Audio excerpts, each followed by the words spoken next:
Hello class. I will be teaching you about the Arctic Council. But before I do, I'll pass you to my assistant.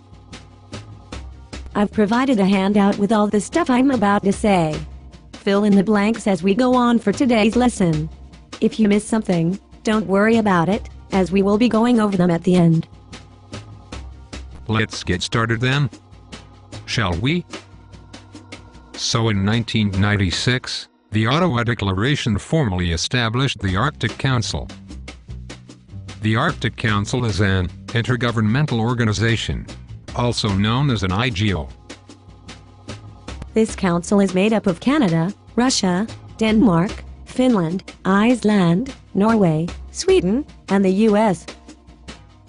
Indigenous peoples from these countries are also involved. They are referred to as permanent participants, or INGOs.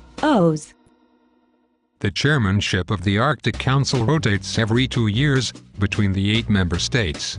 Currently, Sweden is in charge of the chairmanship until 2013. The purpose of the Arctic Council is to promote cooperation and to coordinate interaction between Arctic nations on common issues. For instance, sustainable development and environmental protection of the Arctic. Their goals are accomplished by maintaining a current knowledge, establishing standards and guidelines to be used by member nations, and promoting regional economic development. The Arctic Council also meets regularly as working groups, establishes programs and action plans, and lastly, passes resolutions. However, the INGOs do not have the same financial resources that come with being an IGOs. However, they can establish declarations. Declarations are sets of principles to guide the actions of governments and nation-based organizations. An example of an INGO that established these guiding principles is the World Council of Indigenous Peoples, or the WCIP. They have a consultative status with the United Nations. The WCIP released its Declaration of Principles in 1985. This was an outline of the rights of indigenous peoples.